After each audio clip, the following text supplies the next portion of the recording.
Entre los trastornos de ansiedad, el trastorno obsesivo compulsivo es uno de los trastornos más severos y que mayor incapacidad causa a las personas que lo sufren.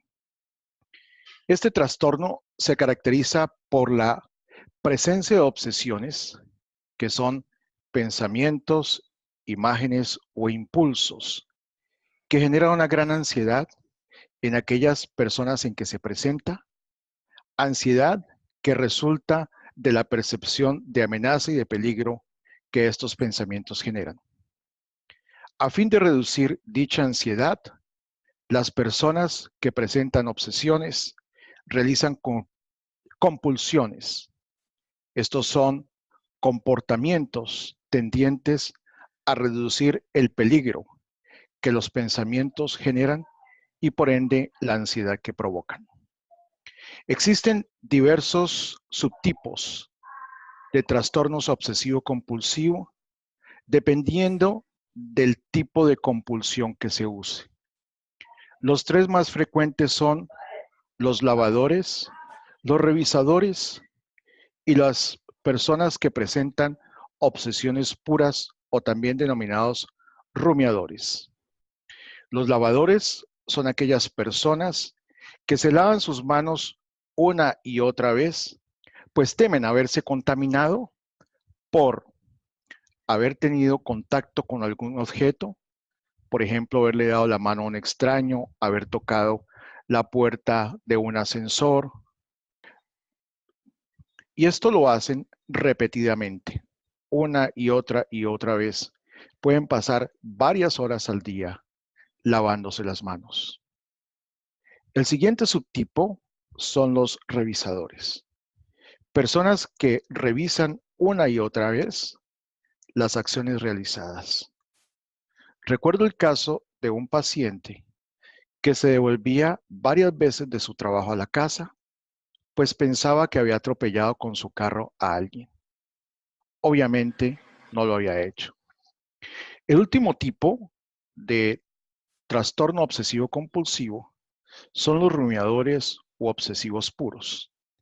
Estos son personas que tienen pensamientos típicamente alrededor de tres temas: pensamientos agresivos, pensamientos sexuales o pensamientos religiosos que consideran inaceptables y totalmente en contravía de sus principios y sus valores. Recuerdo el caso de una paciente muy querida que tenía el temor de que iba a enterrarle el cuchillo de la cocina a su mejor amiga. Estas personas son muy distintas a aquellas personas que tienen tendencias psicopáticas. La persona se sentía muy angustiada porque ella no quería hacerlo y esto iba en contra de sus principios y sus valores. El caso que voy a presentarles hoy es el caso de Karen. Karen es una paciente a quien yo he tratado muy exitosamente por presentar un trastorno obsesivo compulsivo del subtipo de obsesión pura o de rumiador. ¿Cómo estás, Karen? Hola, doctor, muy bien, gracias. En primer lugar, Karen, quiero agradecerte por tu generosa contribución para poder ayudar a tantas personas que sufren alrededor del mundo de un problema como el tuyo. Karen, cuéntanos cuando tú viniste a verme en agosto del 2017, ¿qué te ocurría? Bueno, yo estaba teniendo pensamientos obsesivos, tenía miedo de hacerme daño y pues esto me estaba ocasionando mucha angustia y mucho temor y casi todo el día pensaba en esto y lo que hacía era repetir alguna palabra para detener el pensamiento, pero el pensamiento no se detenía, siempre más fuerte el pensamiento que mis palabras pues mentales. Específicamente, ¿qué pensamientos venían a tu mente respecto a hacerte daño? Pues como que me iba a tirar como desde un balcón o como que yo misma me podía, pues como que suicidar o tipo cortarse las venas o cosas así. ¿Y cuáles eran las palabras que tú repetías para tratar de liberarte de este pensamiento? No me voy a suicidar, no soy así, eh, es solamente una obsesión y de pronto me repetía palabras, digamos, otras que quería que se me metieran en la cabeza como vida, vida, vida, vida, vida, pero era muy difícil. Al final del día como que uno está pensando todo el día en eso, que el pensamiento se hace como más fuerte. Observen ustedes, queridos televidentes, cómo el caso de Karen es un típico caso de un trastorno obsesivo compulsivo. Ella tenía estos pensamientos alrededor de hacerse daño y utilizaba una compulsión, en este caso de naturaleza verbal y mental, que ella se repetía a sí misma. Vida, vida, vida, esto solamente es una obsesión. Y entre más ella repetía estas palabras mentalmente, su trastorno más se fortalecía y sus obsesiones se presentaban con más frecuencia. Karen, ¿en qué consistió tu tratamiento? ¿Qué hicimos? Pues como que en la primera fase yo estaba un poquito deprimida por lo que me estaba pasando, entonces estaba como en depresión, entonces lo que hicimos fue leernos unos capítulos de un libro que tú me diste. En esos capítulos explicaban qué era la depresión, qué era la ansiedad, y lo que hicimos primero fue un test de depresión, ahí decía cuánto puntaje de depresión tenía, y luego lo que hacía era organizarme para tener actividades durante la semana, como hacer ejercicio, salir con amigas, ir a comer. La idea era no quedarse todo el tiempo quieto y en la rutina, sino hacer cosas distintas, ir a cine, y luego de ahí empezamos a trabajar también el tema de la obsesión. Entonces, eh, Karen, voy a pararte un minuto allí. Eh, lo que acaba de comentar Karen ilustra algo que es muy común en las personas que presentan trastornos psicológicos y es la coexistencia de varios trastornos. Karen presentaba no solamente un trastorno obsesivo compulsivo, sino un trastorno depresivo mayor. Y de hecho, en muchos casos donde hay un trastorno depresivo mayor, es común la ocurrencia de este tipo de pensamientos obsesivos. Por eso consideramos pertinente trabajar la depresión de Karen antes de trabajar su trastorno obsesivo compulsivo. Igualmente es importante señalar que a pesar de que Karen estaba deprimida, ella no tenía ningún riesgo suicida. Las personas que tienen riesgo suicida tienen un tipo de pensamientos muy distintos a los que tenía Karen. La persona que quiere suicidarse, cuando tiene estos pensamientos, no siente ansiedad. Por el contrario, comienza a verlo como una manera de terminar el intenso sufrimiento que le causa su depresión. Con Karen completamos el tratamiento para su depresión y ella muy gradualmente, y yo diría que muy rápidamente, fue comenzando a salir de su depresión y entonces comenzamos a abordar sus pensamientos obsesivos. Cuéntanos entonces, Karen, cómo fue el tratamiento para que tú pudieras aprender a manejar estos pensamientos obsesivos. ¿Qué tanta angustia te generaban? pues en primer lugar fue como que no todo lo que uno se dice en la mente sucede. Entonces hacíamos también algunos ejercicios de decir, si yo repito en la mente que me voy a volver millonario, entonces me voy a volver millonario y pues no sucedía. Entonces nos dimos cuenta que a veces la mente nos nos como que nos engaña, por así decirlo. El concepto que Eh, Karen, perdóname Karen, el concepto que ella acaba de decir es muy importante, porque las personas que tienen este tipo de pensamientos creen que pensar algo significa hacerlo. Y uno de los ejercicios que justamente hicimos con Karen era que ella pensara durante todo el fin de semana que yo me iba a ganar el baloto. Y yo le propuse a Karen, Karen, si yo me gano el baloto, te doy la mitad para ti y la otra mitad para mí. A ver si tus pensamientos tienen ese poder. ¿Y qué pasó, Karen? ¿Nos ganamos el baloto? no, seguimos siendo normales. Ok. ¿Y qué te mostró qué te mostró eso es muy importante señalar que también hay que poner un poco de humor en la terapia, porque a veces estos procesos se hacen muy dolorosos y muy angustiantes para la persona. Entonces, un poco de humor creo que ha ayudado, ¿verdad, Karen? Sí, muchísimo. Em, También lo que hacíamos era como un cuadro de, digamos, de qué soportaba la idea que yo tenía en la mente, entonces, y decíamos cuáles eran, digamos, esas, como esos Evidencias. hechos o evidencias que soportaban esa idea y cuáles no soportaban esa idea y al final hacíamos como una probabilidad de cuánto podía suceder. Vale la pena señalar que todos los seres humanos tenemos pensamientos intrusos, es decir, pensamientos que son discordantes con nuestra manera de pensar y de actuar.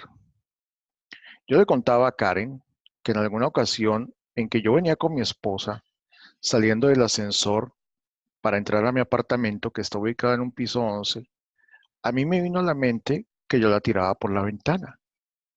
Y aunque yo sé exactamente que ese era un pensamiento intruso, de todas maneras a mí me causó un poco de ansiedad. Esto es muy distinto a cuando una persona planea deliberadamente un crimen donde no siente ansiedad.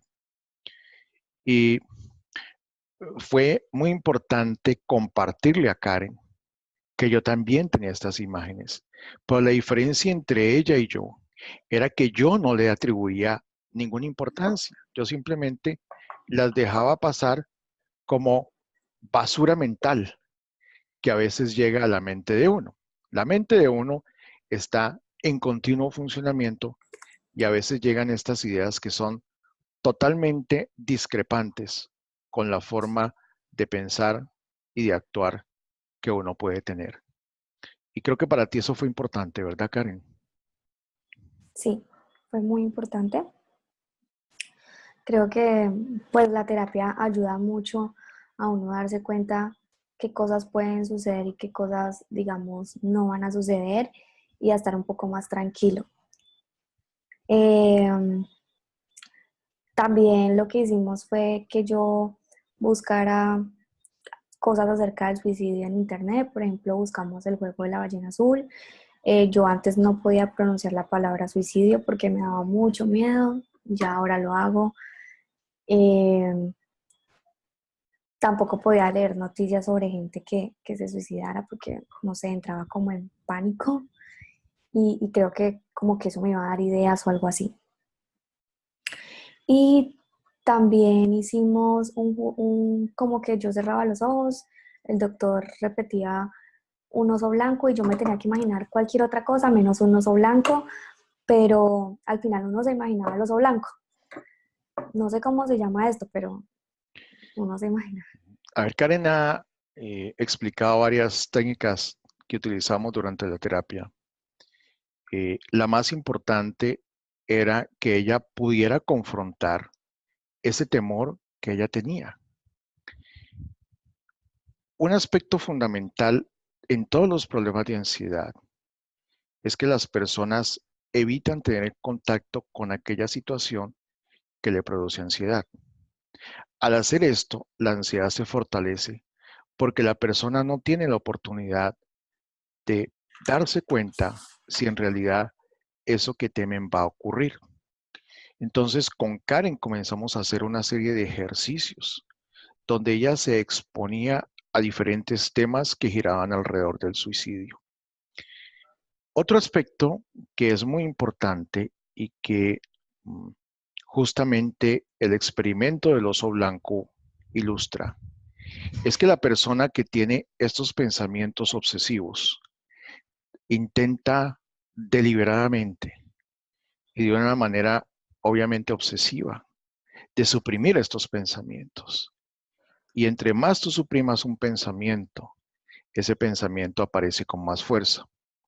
Entonces yo le dije a Karen que se imaginara un oso azul, o oso blanco, perdón, y que mm, primero hicimos el experimento de que ella se imaginara un oso blanco durante 1 minuto.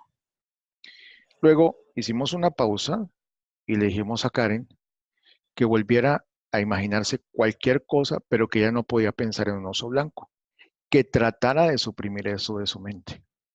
Y obviamente el resultado fue que ella no pudo hacerlo. Y eso le probó a ella cómo entre más trataba de suprimir el pensamiento, este ganaba más fuerza. Entonces, estas son algunas de las técnicas que utilizamos para poder ayudar a Karen. Una última que empleamos ya al final de las sesiones era la de hacer un experimento. El experimento, ¿recuerdas en qué consistía, Karen? Mm, no, muy Bueno, bien. el ¿Cuál era? experimento, el experimento, yo le decía, bueno, Karen, vas a imaginarte que te vas a suicidar.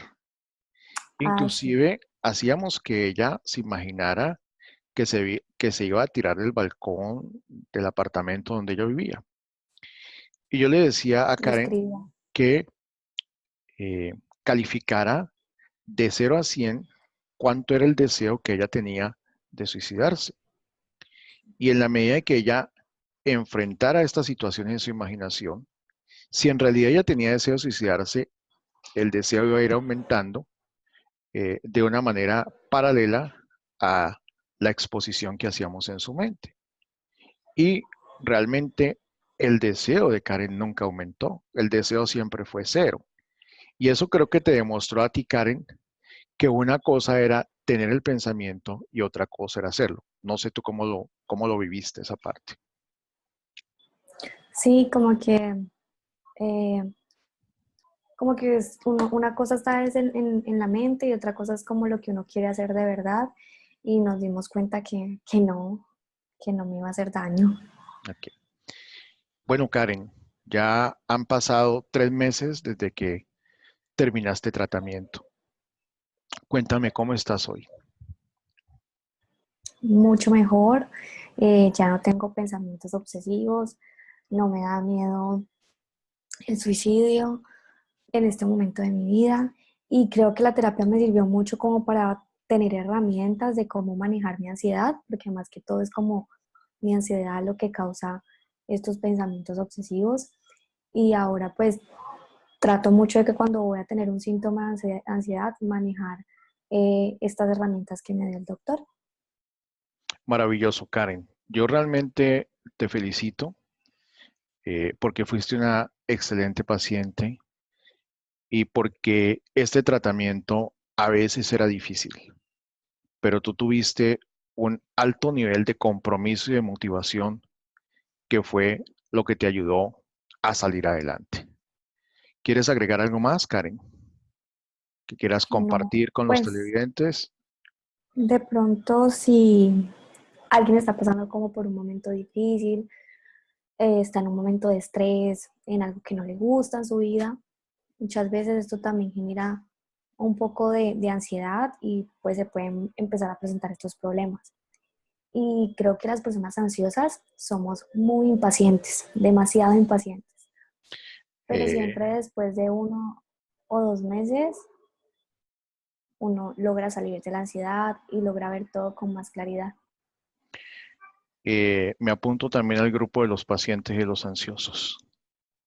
Karen, Karen, muchas gracias. De verdad ha sido un Bueno, doctor. testimonio valiosísimo y trabajar contigo fue un reto, pero también fue un placer poderte ayudar.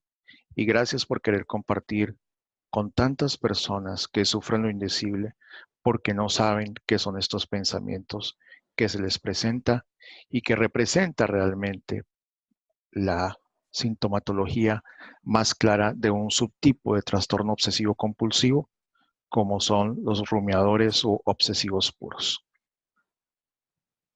Bueno, Héctor, muchísimas gracias a usted por su terapia.